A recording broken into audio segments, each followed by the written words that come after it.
So, sa signal light, same din po siya. Magtatabas din po tayo ng konti dyan. Yan. So, ayan, naka-dual color na ako dyan. So, tinabasan ko na siya. Ayun, sasalpak na natin tong ating dual color signal light park light. So, ayan, may nakakabit na ako dito sa may signal light socket. Kakabitan na lang natin itong park light socket.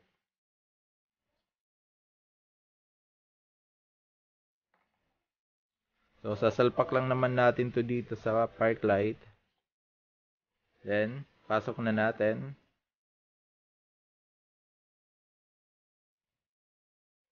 Ingat lang po tayo sa wire, baka maputol. So, ayan.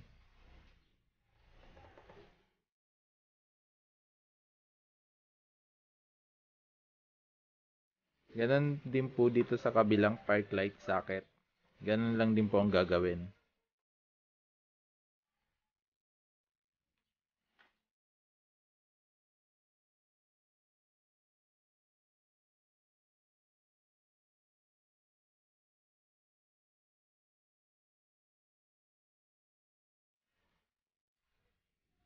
Afternoon na ng mga paps, kasi dito sa may signal light socket may nakakabit na ako. So ayan, salpak na lang din natin yan dyan sa signal.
Pinutol natin na kulay blue na wire.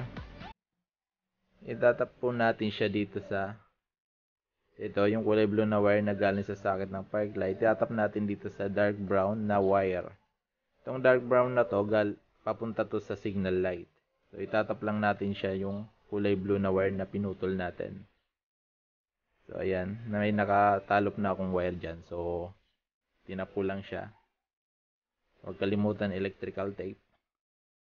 Tapos, ngayon, yung kabilang side naman ng pinagputulan ng blue na wire na papunta ng socket, ano ito, galing na yan dito. So, ayan.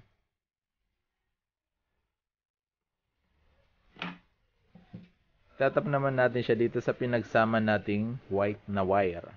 So, dyan, itatap natin siya. yung kabilang side na pinagputulan ng blue wire.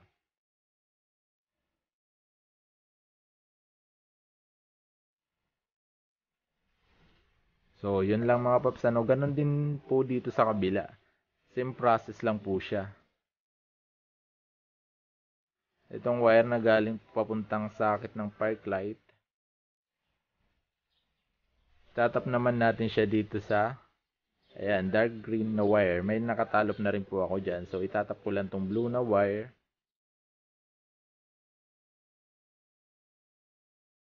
Dark green wire po yan ha. Itatap po natin yung kulay blue na wire dyan sa dark green na wire. Tapos, yung kabilang blue wire na pinagputulan natin na pupunta dito sa socket.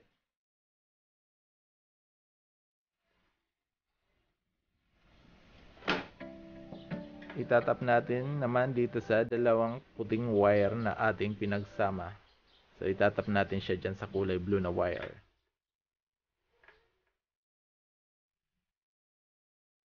So, yun. Mga paps, ganun lang po kadali. So, tapos na po dyan. Ngayon, iayos na lang po natin yung wiring para hindi po siya nakakalat. Secured lang po natin siya. So, ayan na siya mga paps, Okay na tong ating double contact park light plus signal light. Ngayon, install na natin sa ating motor. Nga pala mga paps, kung stock pa po yung flasher relay nyo, ninyo magpalit ng aftermarket flasher relay. Ilalagay ko po sa description yung ito po, flasher relay. Kailangan lang natin magpalit niyan, Lalagay ko po sa description yung kung saan ko nabili nito at saka yung titin na park light. Lalagay ko po sa baba yung description. So ito, ayan, salpak lang po natin dyan yung flasher relay na yan. Kasi kung stock po yung flasher relay natin, hindi po siya biblink. Kaya kailangan natin magpalit ng flasher relay. So ayan mga paps, okay na, install na natin to para ma-testing natin.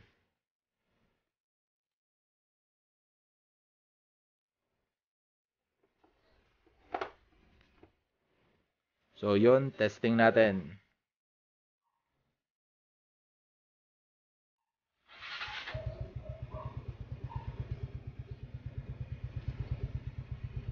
Park light, signal light,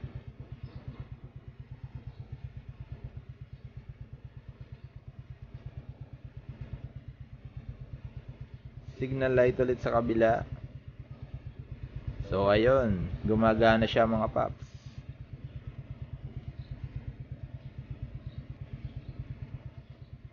Hazard. Yun. Ganado, okay rin sa hazard. So yun mga paps, ganun lang po kadali mag-wiring nitong ating double contact park light plus signal light. So yun, thanks for watching.